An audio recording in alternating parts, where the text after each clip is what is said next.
열왕기하 12장 9절에서 마지막 21절까지 말씀 한 절씩 교독하겠습니다.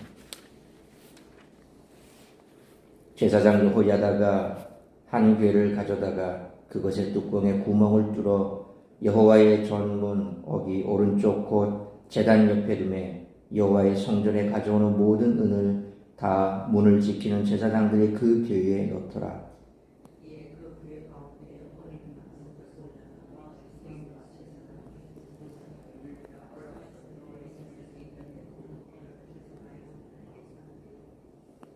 그 달아본 은을 일하는 자 곧 여호와의 성전을 맡은 자의 손에 넘기면 그들은 또 여호와의 성전을 수리하는 목수와 건축하는 자들에게 주고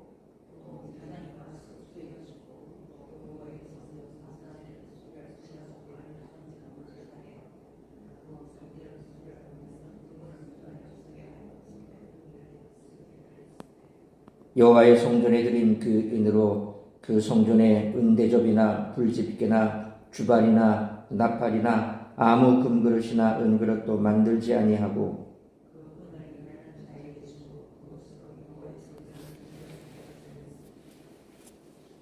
또 그 은을 받아 일꾼에게 주는 사람들과 회개하지 아니하였으니 이는 그들이 성실히 일을 하였습니다.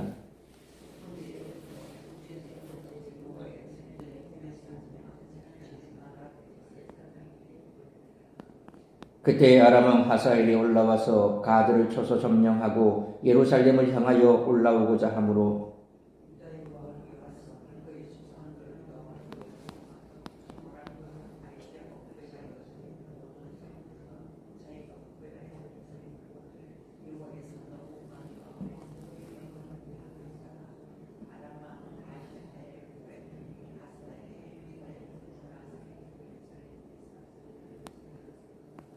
요아스의 남은 사적과 그가 행한 모든 일은 유다왕 역대지략에 기록되지 아니하였느냐?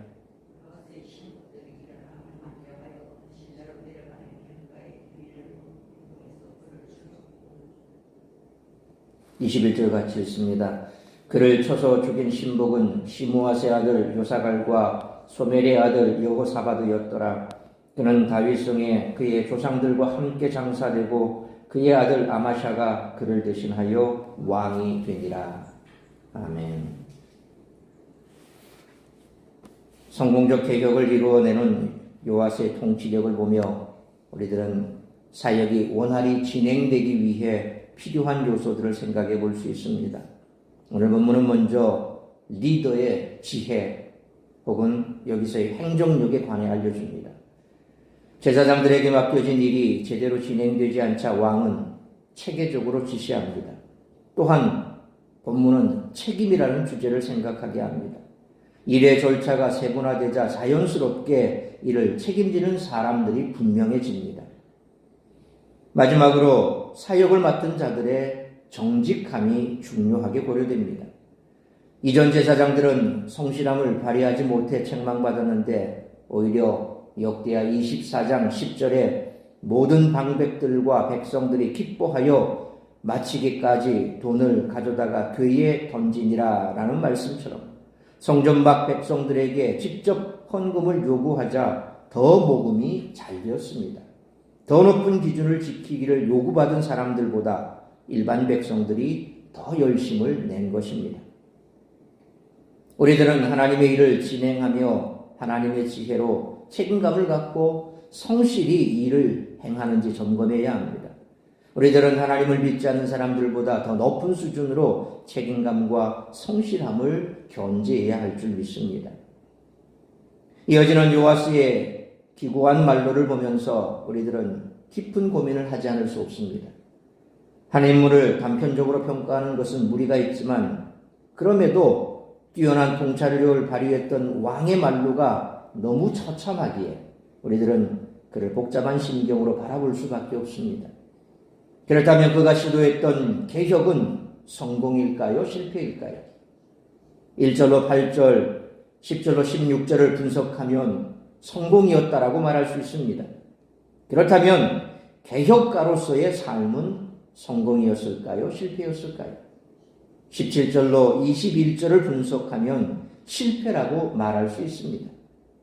이것의 의미는 우리가 하나님께 쓰임받아 시대적으로 유의미한 사역을 이루어낼 수는 있지만 그러한 사역의 결과가 삶의 마지막까지 평안을 보장하지는 못한다는 것입니다. 개인이 신앙의 절개를 끝까지 유지하는 것이 얼마나 중요한지를 오늘 본문의 말씀을 통해 깊이 새길 수 있기를 축원합니다. 자신이 개혁을 주도하겠다고 나서는 것은 쉽지만 그가 개혁의 대상으로 전락하지 않고 초심을 유지하는 것은 쉽지 않은 일입니다.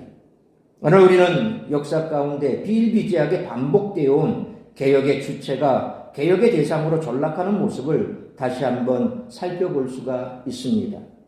따라서 이와 같은 오늘 본문의 말씀을 통해 우리들이 깨달아야 할 것은 첫째로 9절로 16절 말씀처럼 하나님께서 맡기신 일은 책임감과 성실함을 가지고 끝까지 완수해야 한다는 것입니다. 여호야다는 요아스의 책망을 겸허히 수용하고 개혁에 동참했습니다. 성전 보수를 위해서는 무엇보다 재정 투명성을 확보해야 했고 그것을 위해 9절로 10절 말씀처럼 여호야다는 헌금 수납 창구를 일원화하고 왕의 서기와 대제사장이 함께 입회한 자리에서 헌금함을 열어 수납했습니다. 아마도 이전에는 헌금이 들어오는 창구가 통일되지 않아 제사장들마다 각자 헌금을 받았던 모양입니다. 그렇게 되면 각 제사장들의 판단으로 제일 급한 일에 재정이 사용되고 결국 성전 보수와 같이 힘을 합쳐 이루어야 할 일은 우선순위에서 밀리게 마련입니다.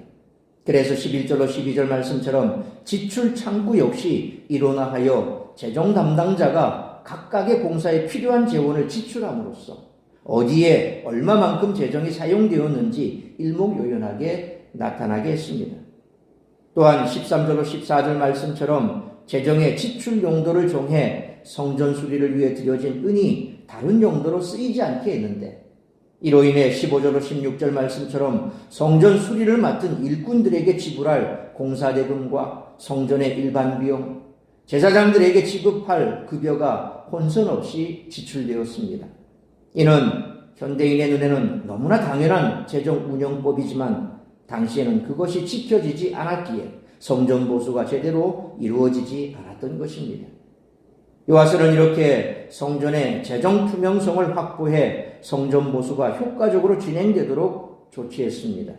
이는 2절 말씀처럼 그가 적어도 여호야다가 살아있는 동안에는 정직히 행한 왕으로 평가받는 근거가 되었습니다. 그러므로 성 속에 구분 없이 하나님께서 내게 맡기신 일은 어떤 일이든 하나님을 믿지 않는 사람들보다 더 높은 수준으로 책임감과 성실함을 가지고 끝까지 완수할 수 있는 우리 모두가 되시기를 축원합니다. 두 번째로 17절로 마지막 21절 말씀처럼 주 앞에서는 그날까지 신앙의 절개를 지켜야 한다는 것입니다. 성전을 보수하고 하나님 앞에서 정직하게 행했던 요아스지만 위기 앞에서 하나님을 의뢰하지 않으므로 일순간 추락하고 말았습니다. 북이스라엘을 괴롭히며 그 영토를 야금야금 빼앗고 있었던 아람의 하사엘은 17절로 18절 말씀처럼 남유다까지 위협하며 군대를 이끌고 진격해 왔습니다. 요아스는 마땅히 유다를 지키실 하나님을 믿고 하사엘을 대적했어야 합니다. 그러나 그는 성전에 바쳐진 성물과 성전의 곡간과 왕궁의 금을 다 하사엘에게 바침으로써 전쟁을 피했습니다. 요아스는 아달랴에 의해 수탈당한 성전을 보수했지만 위기 앞에서는 그 자신도 성전을 수탈한 것입니다. 이로 인해 그가 이뤘던 개혁은 물거품으로 돌아갔습니다. 요아스는 대제사장 여호야다의 사후에 아세라 목상과 우상을 섬겼습니다. 역대하 24장 18절 21절 말씀을 보면 여호야다의 아들인 스가랴는 요아스에게 경고하고 심판의 메시지를 선포하다가 요아스의 지시에 의해 죽었습니다. 요아스는 20절로 21절 말씀처럼 자기가 열심히 보수했던 성전을 도리어 수탈하고 우상을 섬기다가 암살당하고 말았습니다.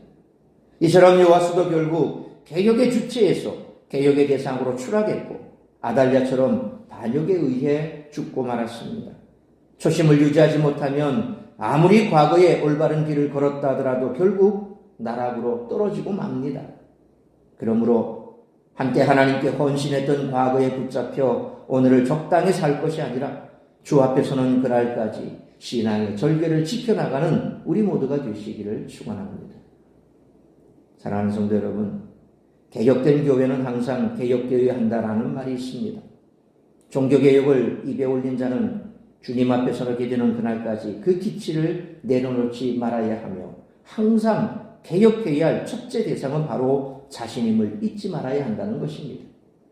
교회를 바로 세우기 위해서는 어떤 어려움이 닥쳐오더라도 노력을 멈추지 말아야 합니다. 원래 개혁의 주체였으나 개혁의 대상으로 추락하고 많은 사람들의 길을 걷지 않기 위해 우리는 깨어 있어야 합니다. 그러므로 성속의 구분 없이 하나님께서 내게 맡기신 일은 어떤 일이든 하나님을 믿지 않는 사람들보다 더 높은 수준으로 책임감과 성실함을 가지고 끝까지 완수할 수 있어야 할 뿐만 아니라 한때 하나님께 헌신했던 과거에 붙잡혀 오늘을 적당히 살 것이 아니라 주님 앞에서는 그날까지 신앙의 절개를 지키며 열심을 다해 주의 일에 힘쓸 수 있는 우리 모두가 되시기를 주님의 이름으로 축원합니다. 기도하겠습니다. 거룩하신 아버지 하나님, 은혜와 사랑을 감사합니다. 오늘도 이 새벽을 깨워 말씀으로 예배로 하루를 시작하게 하시니 감사합니다. 오늘 우리에게 주신 말씀 가슴에 새기며 우리가 이 땅 가운데 참된 그리스도인으로 주의 제자로 살아가기 위해서는 내가 맡고 있는 그 어떤 일이든 그것이 세상에서 내게 주어진 세상적인 일이든 혹은 교회 안에서 내게 주어진 직분이든 그 어떤 일이라도 세상 사람들보다 더 높은 수준의 책임감과 성실함을 가지고 임해야 할 줄 믿습니다. 중간에 하다 그만두고 내 기분에 따라서 내팽개치고 그래서 내가 기분 좋으며 뭔가를 잘하는 것 같고 또 내 기분이 상하면 내려놓고 아무것도 하지 않으려고 하는 이와 같은 태도는 옳지 않다는 것입니다. 우리가 세상 일이든 교회 일이든 어떤 일이든 그 모든 것들은 하나님께서 하나님의 뜻을 이루기 위해 우리에게 허락하신 일인 줄 믿고 최선을 다해서 세상 사람들보다 더 성실하게 끝까지 그 일을 수행해 나갈 수 있는 우리 모든 성도들이 되게 하여 주옵소서. 뿐만 아니라 우리가 주의를 감당함에 있어 과거에 하나님께서 나를 통해 일하셨던 놀라운 일들도 있을 것입니다.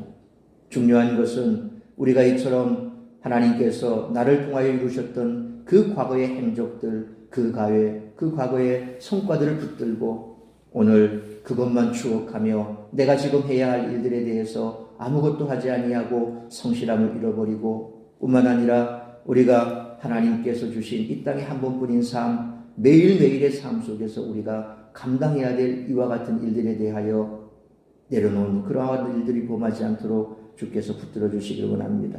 끝까지 주님 앞에서는 그날까지 신앙의 절개를 지키며 우리의 믿음의 경주를 다해갈 수 있는 우리 성도들의 삶이 될 수 있도록 인도하여 주옵소서. 오늘 이 한날도 나를 통하여 이루고자 하는 하나님의 뜻을 이루어 주시기를 간절히 빌고 소원하오며 무엇보다도 이 혼란스러운 전국 주님께서 속히 평온을 되찾게 하여 주옵시고 이 나라 이 민족 세계 속에서 그 이름을 떨치고 있는 이 한국이 이와 같은 어려움에 처해 있음에 더 이상 나락으로 떨어지지 아니하도록 모든 법적인 절차가 잘 진행되게 하시고 그리하여 다시금 정상적인 그러한 국가로 돌아올 수 있도록 은혜를 베풀어 주옵소서. 이 나라 이 민족 다시 한번 주님 손에 올려드립니다. 우리 믿음의 사람들이 나라를 되찾기 위해서 피땀 흘렸고 애를 썼던 이 나라를 기억하여 주옵시고 속히 이 나라가 전국이 정상적으로 회복될 수 있도록 크신 은총 베푸시고 긍휼을 베풀어 주시옵소서. 이 모든 말씀 우리 주 예수 그리스도의 이름으로 기도하옵나이다. 아멘.